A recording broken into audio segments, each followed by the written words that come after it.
Hi, I'm Joseph, and today I've been thinking about the question, should one be reading Digimon Seekers? I think it's a really relevant question, especially because Digimon as a property, they've never really done anything text-based. Way back when, before the anime first came out, I do believe a manga came out known as V Tamers. And I also do believe there's another manga known as Digimon Dreamer, I believe, but those were never translated beyond Japanese. And also, it was never part of the main facet of Digimon the property. When I say main facet, I mean it was never advertised as being the next major installment for the Digimon franchise, in the same way that Digimon Ghost Game is part of the property. So that's what makes Digimon Seekers so different. And I just want to discuss that question: should one be reading Digimon Seekers? And in fact, I actually do have notes that I wrote down, and I'm going to be looking down as I speak. So right off the bat, the style is a light novel. So if anyone's not aware what that is, it's a Japanese style of novelization. Essentially, think of it as kind of like a novella. You don't know what a novella is? It's like a short story, but also at the same size. At the same side, excuse me. It's close to being a novel size. So a novel is typically at least 150 pages long, and a short story is typically about 80 to 90 pages long. And there's a sweet spot in between that 90 to 110, 120 range that's known as a novella.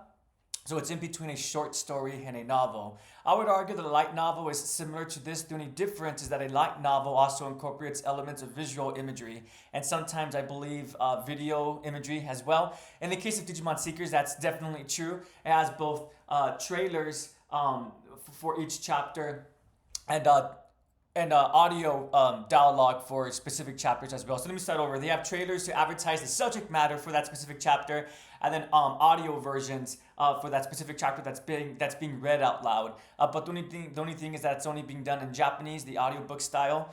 So typically each part of Digimon Seekers contains a picture or two, and everything else is heavily text based. So I think that's really cool. It's a new form of medium that I don't think Digimon has ever done before, even though they have done manga in the past. I would argue that manga is different from a light novel. I'm not going to lie, I am a bit biased because I do enjoy to read, and I did major in English when I was in undergrad, and that was also my graduate major as well. So again, I'm not gonna lie, when I am being a little bit biased. That's why I'm really excited for Digimon Seekers. Also, in addition to that, I'm excited for Digimon Seekers just because I can't think of any other franchise that's doing something like this. For example, Dragon Ball Z, Sailor Moon, or even Pokemon. Only Digimon's the only franchise I could think of that has a medium that's maturing with the audience, and I just think that's really cool. So give me a quick second. Let me go back to my notes. So one thing that I want to mention, so this is just me being a little bit like a nerd, in case you guys are unaware of the 19th century, the way that novels were presented. Novels actually weren't released all at once. Rather, they were released in segments, usually monthly. The perfect example for this would be Charles Dickens. Everyone has ever read A Tale of Two Cities, for example. You might notice that it kind of has natural ends, and in fact, there's different volumes. Those volumes were actually the order in which the story or the narration was released in a literary journal. So another aspect why I'm really appreciating this. So when Digimon Seekers first came out, it was daily, but now as of recording this, April 11th, Digimon Seekers will not be weekly. So it's not monthly, it's weekly, but still, I just think that's really cool. I haven't personally experienced a written story being released in chunks like this. Well, I guess I do read Berserk, but again, I would, although I do consider manga to be and comics as well to be literature. There is a difference between traditional literature and manga and comic books, right? I don't mean to be offensive. Again, I like both comics, manga, and books, short stories, plays, everything. I love all kinds of literature. Anywho, sorry about that. So that's the reason why I really enjoying the weekly aspect, and also obviously that might be annoying for some, but also think about it in this way. When we have a new season, it doesn't usually come out all at once, or at least that's true for anime. I know some shows, when it comes to streaming, they do come out all at once, but typically they come out weekly, right? So I think that's what that same format for the written format. Let me start over. That same format for the written style, I think, is going to be really fun and really engaging. What's really cool about this story, so when it comes to Digimon, the story really continues from the previous season. The only time this has ever happened was with Digimon Adventure 2, which continued from Digimon Adventure 1. But Season 3, Tamers, is isolated, as is Season 4, Frontier, isolated, and then so forth with Savers and Ghost Game. This is also true for Digimon Seekers. It's going to contain its own world building, its own iteration of the digital world. And so far, so far what's been presented, I'm really appreciating it. One major difference that seems to be true is that the Digimon don't talk. As of right now, there's only 8 parts that's been released, so I might be wrong about that. But currently, it's seeming more like Digimon, they do have emotions, but they're more expressive in terms of their who they are. So if they're like dog-like, they'll express it in dog ways. If they're machine-like, they'll express it in machine ways. So far, they haven't talked and they haven't communicated directly. But they still have their agency. As Professor Ruzenji states, they are still alive. I'm really excited to see where this is going to go, how they're going to go forward with this. I guess a good example would be Pokemon, right? Pokemon, I would argue, are sentient. They are alive, but obviously they don't speak, right? The perfect example, Pikachu, how does he speak? It doesn't say, hey, Ash, I don't want to be inside that Pokeball. He just goes Pika Pika, right? So that's just a factor to keep in mind, and I think hopefully they're going to do something interesting with that. So far the setting, the world building has been really intriguing, really engaging. Another aspect, excuse me, everyone. My cat's fur is in my mouth. Another really cool aspect about this iteration of the digital, or rather about this context of the digital world, is I would argue for the first time it feels more like as the audience we're now pioneers. So really quickly, when it comes to Digimon Adventure 2, and not Tamers, so let's focus on Adventure and Adventure 1. I would argue that they were not explorers, they were not adventurers, they being who the main cast. The main cast was quite literally just taken from the real world and placed into the digital world. They had no idea what was going on. Thankfully though, the Chosen Children, / Digidestined, they stepped up to the plate and they got together and utilized their agency to push ahead, right? For season 3, for Tamers, I would argue the more adventurers, although the main cast does go into the digital world, they're going into it not to research or not to quote unquote settleize, but rather as a rescue mission, and thus they're more adventurers than pioneers. What's the difference between an adventurer and a pioneer, or an explorer and a pioneer? A pioneer, they're not just exploring, the purpose is to explore and settle. They want to move into that area, while as with an explorer, with an adventurer, as the name implies, they're just exploring, they're just adventuring. When it comes to Frontier, again, there were more explorers and adventurers. The main cast is not going into the digital world for research purposes. And then lastly, with Savers, I would argue Savers was the last time where the main cast is going back into the digital world for a specific objective, for a mission, not just to rescue someone, but to protect the digital world. But give me a quick second, I have my notes right here. But when it comes to Savers, they're only re-entering the digital world and re-obtaining knowledge, the knowledge that was gained from Masaru's father. I'm not done with Savers yet, but I'm almost done. But again, that's what's been established so far in previous seasons. I haven't seen Ghost Game yet, nor Applemon or Appmon, so I'm not sure how to describe the protagonists. But with Digimon Seekers, the main character, E.G., he's working with Professor Ruzenji not to re-obtain knowledge, not to reiterate established knowledge, but rather to research into the digital world to discover more about it. Research the digital world in order to incorporate more elements, make them more coexisting with the real world. So that's what I mean when I'm saying it's seeming like with Digimon Seekers, the main cast, E.G. and the Professor, is going to be acting more as pioneers rather than adventurers or explorers. Again, I might be wrong about that. We're barely 8 chapters in, but so far that's the impression that I'm getting, and I think it's really fun, really exciting. So even though we've gotten different iterations of Digimon, 6, 7 seasons, I'm loving how each version still feels individualized, still feels unique, and this is especially true still for Digimon Seekers. Excuse me as I go back into my notes. Unfortunately, I inputted my password incorrectly. So the next aspect I want to discuss are the characters themselves. So far, I think they're really engaging. I know I keep saying that word, but how else could I describe it without saying interesting or without saying, well, that's only 2 words I could think of at the moment, interesting and engaging. And the reason why I'm using those words is because it makes the reader, the audience, feel like we want to know more about these characters. I'm going to save E.G. for last. So far, while I'm personally reading Digimon Seekers, I'm not looking at the side information. If you go to the website, you'll notice that there's a section called characters. I'm going into this blind. I'm making that choice. I'm only watching the trailers and that's it. But I don't want to look up information beyond that. That's just background information because for this video, for the purpose of answering the question, should one be reading Digimon Seekers? Is it worth it to read it? I went ahead and looked at that page. So Judge has been introduced, but his full name has not yet been used in the story. Judge is the hacker who works with Postmon, and his full name is Leon Alexander. We've only gotten a few lines from Judge and oops, excuse me, that was my cat. She dropped my phone. She was rubbing her head against it. We've only gotten a few lines from Judge and Postmon, but those few lines have been very exciting, very charged. No pun intended, since Postmon's electrified. When I say charged, I just mean very animated, very engaged with the individual. As a quick refresher, when we first see Postmon, he helps the Digipolice to capture some poachers, and instead of just taking off after that, he ends up taking some Digitama or the Digi eggs with him. Him being Postmon and Judge or Leon Alexander. And as he's taking off, he tells Satsuki, you have a strong affinity towards Digimon, and he blows a kiss towards her. The translation kind of implies that he kisses her cheek, but it seems more to be that it's a blown kiss, not an actual kiss on the cheek, and then Postmon takes off. I'm really looking forward to what other information we're going to discover about Leon Alexander. I do hope that he ends up working with EG just because he seems to be the opposite of EG, but EG seems to be aimless currently. Leon Alexander seems to have a go, but we don't know specifically that's true. Again, I'm only deducing from the text that we have.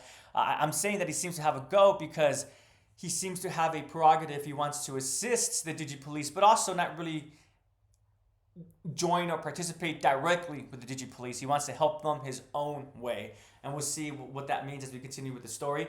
Since I mentioned Satsuki, her full name is Satsuki I can't pronounce it. I have it written down. Satsuma.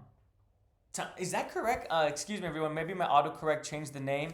I do have the character pick. I'm so happy I did double check. So right here, my autocorrect changed to Satsuma. Her name is Satsuki Tamahain. I'm probably pronouncing her last name incorrectly. So far, Satsuki, I believe she's very seeming like she's very easily flies off the handle. But despite that, what I'm liking about her characterization is that she seems to be described, even though she lets her emotions get the best of her, she tries her best to control herself still. And I think that's very exciting. I think it's going to create for a very fun character. Someone who blows up easily, yet they want to contain and control that, right? We could probably imagine already some stereotypical characters. But since this is a light novel, I'm going to hope that this won't be just done for comedic purposes. But Satsuki is going to be important in terms of maybe not serving as the main protagonist, but important as in helping to move the plot forward. And I'm looking forward to discovering more about her. Since we're talking about the Digipolice, a character who hasn't been introduced yet, but I do believe has been discussed off the page, is Su Yulin. So Su Yulin is the leader of the Digimon Crime Prevention Team. And the reason why I believe she's been mentioned already is because in part 5, I believe it was part 5, it's stated, sorry, we're going over the K line. If you exceed the time limit, you'll be in trouble with the squad leader and you'll be penalized with a pay cut. So that detail, the fact that they're going to be penalized with a pay cut, is that a rule that, her name is Sue? Is that a rule that Sue implemented, or is that just a general rule that the Digimon crime prevention team have? If it is a rule that Shu is choosing to enforce, it says a little bit something about a character. If it's just a general rule that the force utilizes, the fact that she's enforcing it again says a little bit something about a character as well. So even though we haven't gotten information about Sue directly, I'm excited to hear. I'm excited for her to make her appearance on the page itself. Moving on, we have the minor characters. Let me make sure. I was gonna say Hatsuki, but Hatsune. Excuse me, Hatsune. She's the receptionist. Even though I believe she's going to be a very minor character, she doesn't even have her own page on the Digimon webpage, the Digimon Seekers webpage. Her interaction with EG has been really fun so far. I love how she's a little bit confused about EG as an individual. Who is this person? He doesn't seem like the type of clientele that usually comes into DDL, the electronics lab that she works for. And then after he gets when EG gets his Digimon linker strap, I love how Hatsune, she realizes, oh wow, he obviously has a relationship with the professor. I wonder what kind of relationship it is. And she's willing to be more open with EG because she realizes that this is not just an individual. Well, this is my interpretation. She realizes he's not just someone who's here by accident, who's at this present place, confused. He's here with direction, and he knows what he's doing. And then of course Professor Ruzenji, I really am enjoying his character so far. He's making me feel trusting of him, not trusting, and trusting. I'm going back and forth with his character. When we first meet him, he seems like a happy-go-lucky individual. He seems like an eccentric individual, and I love how he's able to how he's able to communicate so easily with EG. I think that's very telling of him as an individual because we need to keep in mind that he's not a young individual. He's a senior, so he's in his older years. Yet despite that, he's still able to communicate quite easily with both EG and I'd argue with other people as well. I say with other people because when EG is walking behind the professor, people are waving and they're acknowledging the professor. I would argue if he was a boss that was hard to speak with or an individual that was hard to communicate with, people they would nod, but I don't think they would wave and smile. But then of course we discover that the professor seems to have a lot of agency. He seems to pretend that he doesn't necessarily know what he's doing, but I do believe he has a specific plan in mind. He has little checklists going off as he continues working with EG. And that's why I didn't trust him a little bit. I'm hoping that he's not going to become an antagonist. I'm trying to say antagonistical force, but I can't pronounce words sometimes, excuse me. But I don't think he will become an antagonist, though, because of the most recent chapter, it's established that the professor has a deep admiration for the digital world and for Digimon. And in fact, he wants to protect Digimon and the digital world away from individuals, more specifically code crackers or code cracking teams that want to abuse and misuse Digimon. So I think that's more textual evidence to suggest that the professor, he's not going to be an antagonist, but at the same side, he's also a little bit immoral. He's willing to reach his conclusions no matter what path that may take him down. If it includes murder or death, I don't think he'll go that far, but he might consider it. And then lastly, but certainly not least, we have, let me make sure. We discussed Setsuki. There's been no characters introduced from the Sons of Chaos besides for Tartarus. I know in the novel it's spelled Tartaros, but I'm just going to say Tartarus just because in the Digimon trailer, EG states Tartarus. But I guess as we continue in the future, we'll figure out what the proper pronunciation is. But right now, there's no specific character that's been introduced from the Sons of Chaos. They're more a group, and we'll discuss the groups shortly. But the next character I want to discuss is, of course, the protagonist, EG. And something that I'm really loving about EG's character is the fact that he's so different from the other Digimon protagonists. So from Tai/Yamato, or excuse me, Taichi/Tai from Yamato /Matt. Was Davis really the leader in Adventure 2? I would argue the group worked more together as leaders. Same thing with the Tamers from Digimon Tamers. I don't think Takato was the leader. But EG is certainly different from the rest of those characters. EG is an orphan.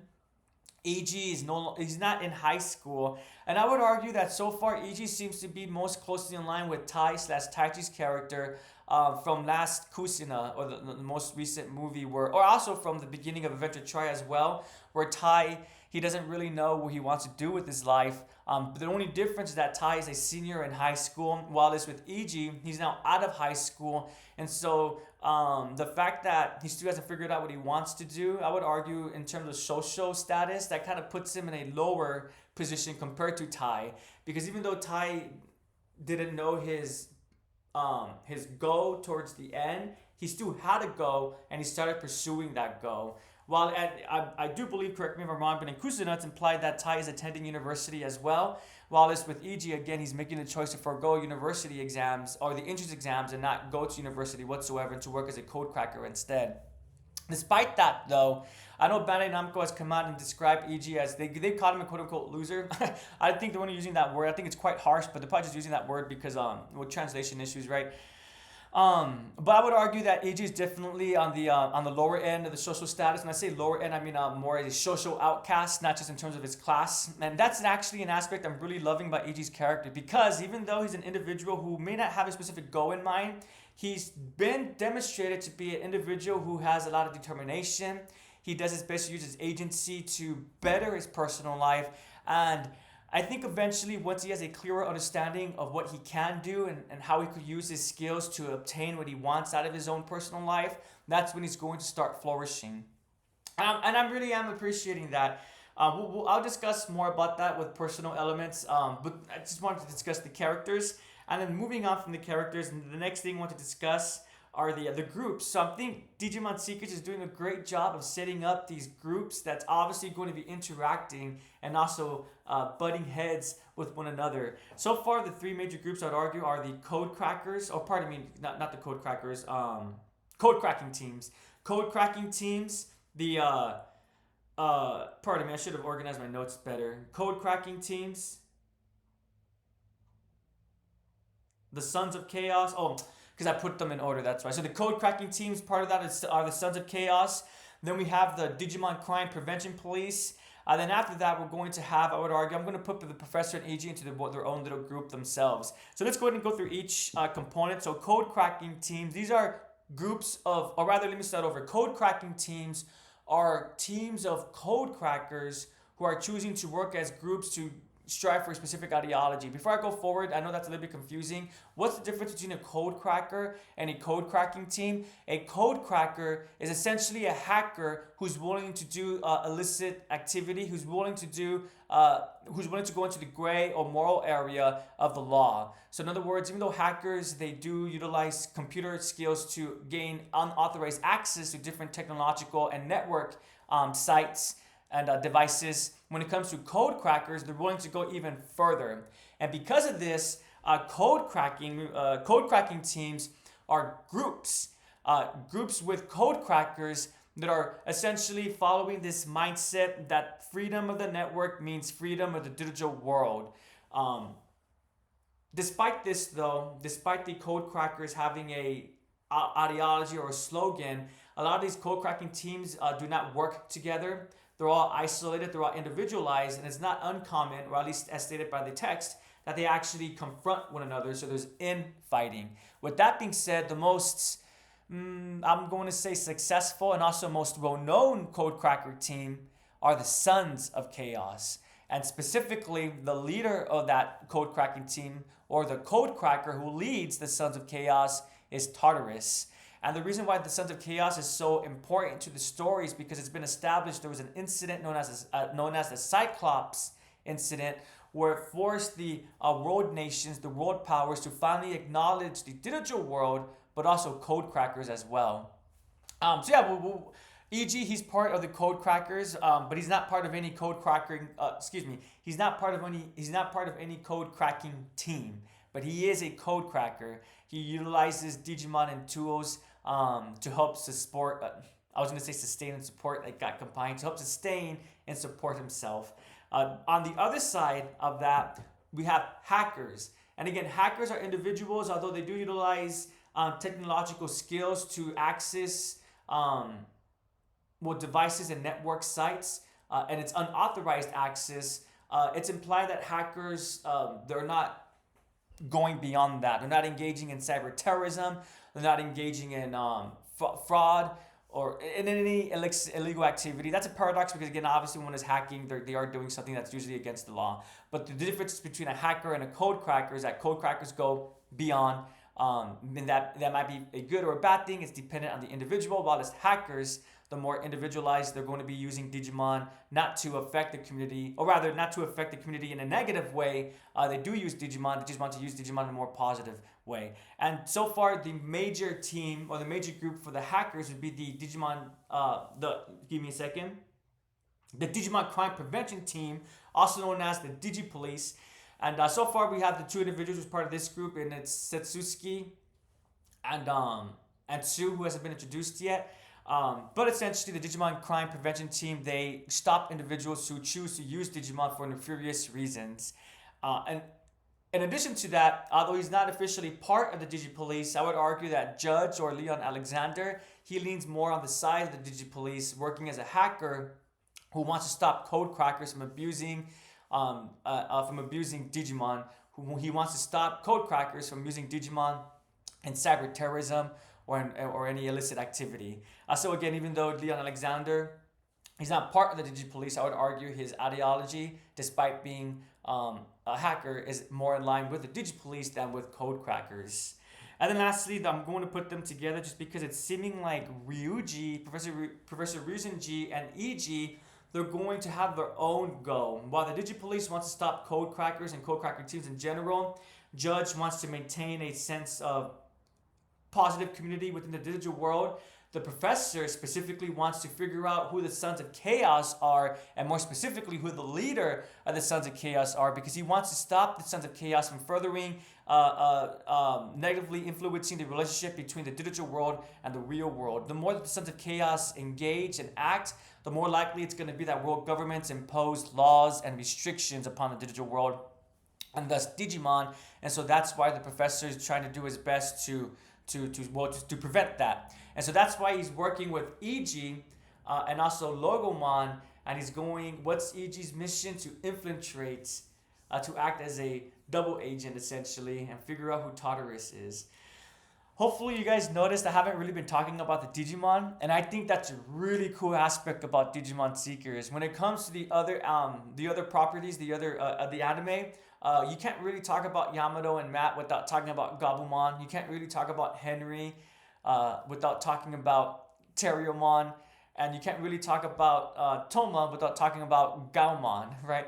But when it comes to Digimon Seekers, again, although Digimon are present, they don't really have a speaking role yet, and I do think that's going to be expanded upon. But we'll see we'll see how those details are expanded on as the story progresses.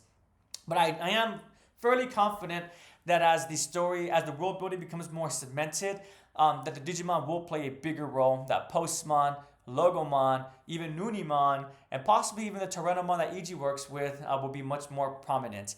But so far, one might be thinking, well, Joseph, as a Digimon fan, don't you want more Digimon? I think it's important to keep in mind that when it comes to Digimon, a lot of fans appreciate the digital monsters, but also the chosen children / the digital distance / I guess police members. I'm thinking about the Saviors team.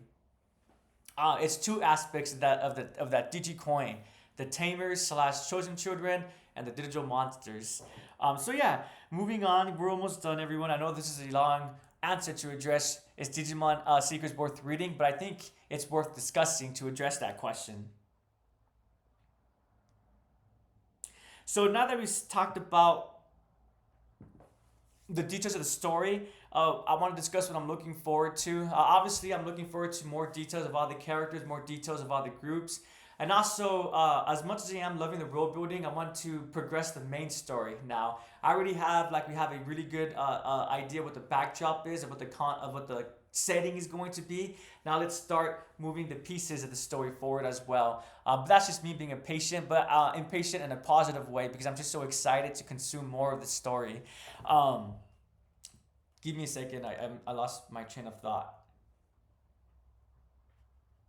Oh yeah, I'm also looking forward to breaking the yoke. So EG keeps stating that he wants to break the yoke, and essentially what that means, it's implied that when one breaks the yoke, they're able to sense the digital world with their own senses, and quite possibly, and I think this will be true because of the trailers, one is able to access the digital world, not directly, but through being able to send a representation of oneself, or in other words, a holoized version of themselves. In the world of Digimon Seekers, a holoization just basically means being able to project yourself into a physical space.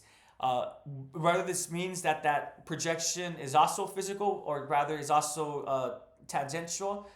So in other words, it's able to be touched. We'll see that shortly. Is that word correct? Abstract and tangential? Excuse me, guys. Excuse me, everyone. It's early in the morning for me, so I might be losing my, not losing my mind. It's too early to be losing my mind. I'm just losing my train of thought. There we go. Anywho, so yeah, I am looking forward to the story, discovering more about the plot, the main story. I'm loving the fact that we do know that EG is going to be working as a double agent. Once I discovered that information, I rewatched the trailer, and so much of it clicked for me. I know I should have been obvious. Oh, I want to discover the SOC. I need to discover who Tartarus is. And for me, it just made so much sense why the Digipolice was chasing after Lugarmon. I combined after with Lugarmon. Because that confused me a little bit. I was like, oh, wait, as a protagonist, is he going to be working underneath the law or subconverting the law? We'll see how that's going to work out. But after finishing part 8, a lot of it just started to make a lot more sense. And I am looking forward to EG breaking the yoke. And of course, I'm hoping he does that as we learn more about the relationship between EG and Logomon. So the last one, so all of these are details I believe is what makes Digimon Seekers interesting and why one should read Digimon Seekers if they're at all interested. The last reason is more meta and why I think one should be reading Digimon Seekers, especially if they are Digimon fans. And it's just to show that there's support for it, for the property. Show Bandai Namco that if they release more Digimon material in the West, that there's an audience that would consume it. Really great examples about this would be so Project Rainforest. And actually, let me double check. Oh, I'm glad I double checked. There's actually Operation Rainfall. I should have double checked that before I started this video. Pardon me, everyone, though I do appreciate your patience. Thank you so much. So in case anyone was unaware, during the re-era of console gaming, actually, let me see if I could get a specific date. June, during around the time period of June 25th, 2011, in Japan, there was a series of JRPGs that released that people were really interested in, but there were no plans at the time to release it in the West. Those games were The Last Story, Pandora's Tower, and of course, Xenoblade. I think most of us are probably aware about Xenoblade. Operation Rainfall was a group of Nintendo fans who made their voices vocal and made themselves heard and essentially let Nintendo know, if you release these games, we'll purchase them. We'll show support for these games and these publishers. And lo and behold, they were released. Another example about this would be The Legend of Heroes by Nisa Falcom. So this isn't really their fault, because so The Legend of Heroes is one of my favorite franchises beyond Fire Emblem when it comes to video games. But The Legend of Heroes is very text-based. It's very story-driven. And because of this, translating these games, it was never a simple task for Nisa Falcom to do. And so there's multiple arcs within The Legend of Heroes. There's the Trails of the Sky arc, which is a trilogy. The Crossbow Duology, which is a 2 games. And then the Code Steel Tetralogy, which is 4 games. Trails of Code Steel, the first 2 games released in the West, but the 3rd game did not come out until a very long time. It was finally released on Steam. Trails of Code Steel, those are coming out in the West at the same time that they were coming out in Japan. But for the duology, Crossspell, that only came out in Japanese. And for the longest time, there was actually a fan effort known as the Geofront that translated Crossspell and released a mod to allow one to purchase the Japanese version of the Crossspell and mod it, patch it so it was in English. Thankfully, though, Nisa Falcom was always aware that there was always an audience for these games to be translated. And just within the past couple of years, they've been officially translated. And they've also been working with the fan mods who made Geofront to release the official translation. And again, why was that even able to be done? Because the fans in the West letting Nisa Falcom know, hey, there's an audience here. If you continue supporting The Legend of Heroes in the West, the fans, the community, will continue supporting the franchise itself. And so that's why I think one should be reading Digimon Seekers if you are a Digimon fan but not really a reader. At the very least, just click on the page, click on the new chapter when it releases weekly. If you see the trailer or the audio version, it's only in Japanese, but if you see it on YouTube, go ahead and click on it and leave a comment just to let Bandai know that there is an audience for Digimon Seekers. And then now I'm going to get a little bit personal. So one aspect I'm really loving about Digimon Seekers is that it's really reminded me of my student days of when I was in graduate school. It's been a while since I've actually sat down and had a notepad, and as I'm reading, I'm taking down notes and then flipping that notepad over and actually looking for what can I dig deeper into, what can I analyze and discuss. And I've actually been having a lot of fun. So really quickly, with that being said, if anyone's been watching my story and summary, my summary and analysis videos, I do thank you. But also, I want to apologize. I do recognize that they could be structured better and I could also present better. I'm not going to lie, that was my first time making a video every single day, and it was pretty tiring. And I also do have my professional job, my career on the side. I don't do this. This is just a hobby that I'm doing for fun, for funsies, hoping to meet other people, to have discussions and conversations about the things that I enjoy, be it Digimon, Legend of Heroes, Fire Emblem, Halo, Destiny, and so forth. Hulu's the Bear. Really love that show. Anywho, so Oh no, I lost my train of thought. What was I discussing this for? Let me look at my notes really quickly. Oh yeah, my so it's reminding me just of what I used to do when it comes to reading critically, when it comes to reading with annotations, and it's just been a lot of fun for me personally. I am looking as a fan. I am a little bit upset that it's going to be weekly now, but also my analytical side's a little bit relieved just because now I get to enjoy the story. With that being said, so I'm going to get even further personal. What I love about Seekers so much is if one watches the trailer, it ends with EG being in some kind of apparatus or some kind of vehicle, and he states, "I want to change my life." And as he states that, in the bottom it says Digivolution. So if one is used to Digimon from the West, Digivolution is obviously evolution from the sub.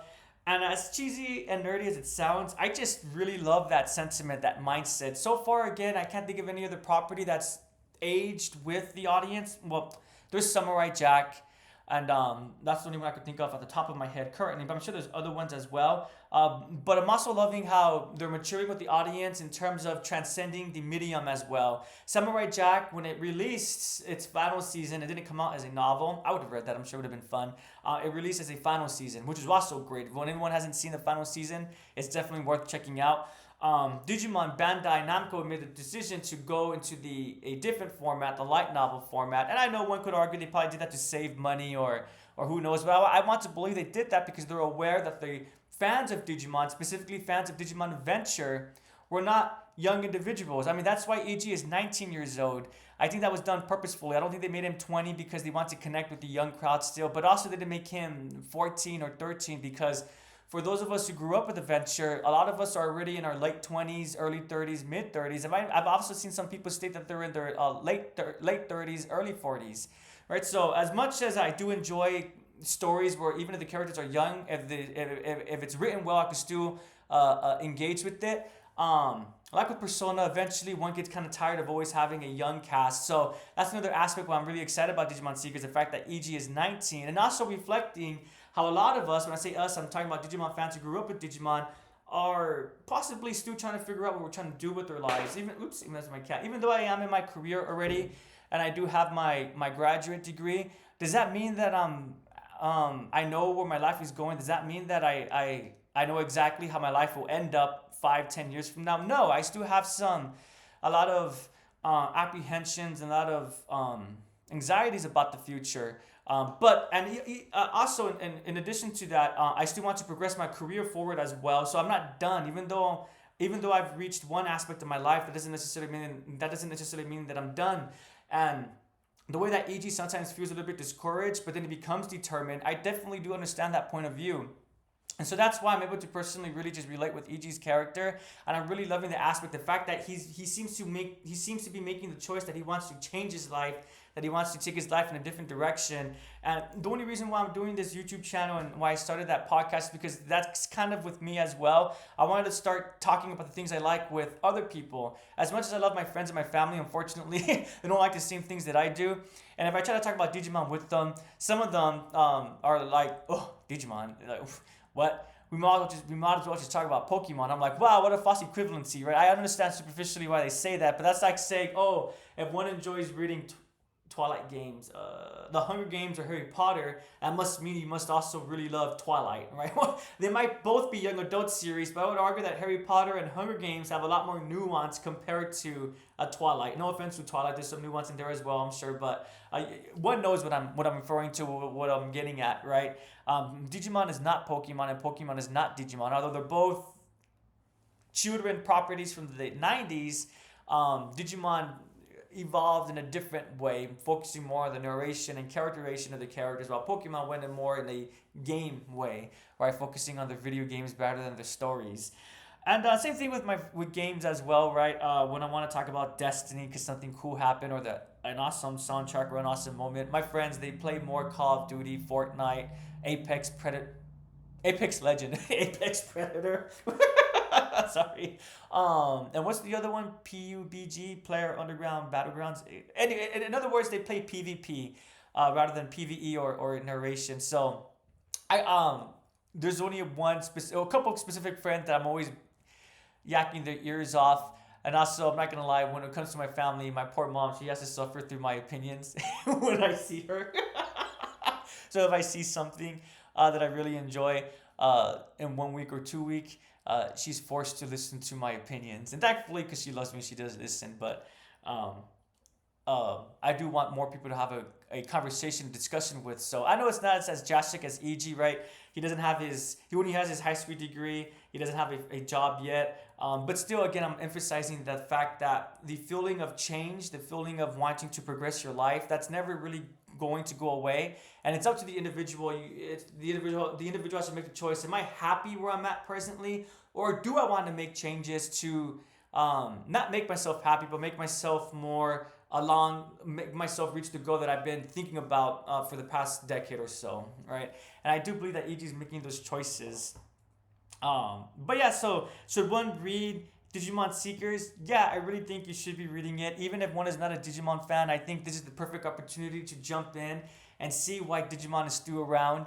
And the best part is if one is interested in the more traditional aspect of Digimon, well, there is a movie coming out this year, Digimon Adventure 2, uh, uh, The Beginning, I believe it's called. So one could read Digimon Seekers, and that might be the door that they need to get into other aspects of Digimon, and you could join the community, the fandom, and keeping up with the story. But yeah, if one is reading Digimon Seekers, will you be continuing to read it? Please do let me know in the comments or via personal messages. If you're not a Digimon fan, but you just decided to watch this video and you made it all the way this far, I thank you. But let me know if maybe this video convinced you to check out Digimon Seekers. Have a great day, everyone. And if you want your life to go digital, you know exactly what you need to do. Digimon is waiting for you, be it the anime, the video games, or Digimon Seekers. Have a pro Digis day, and take care, everyone.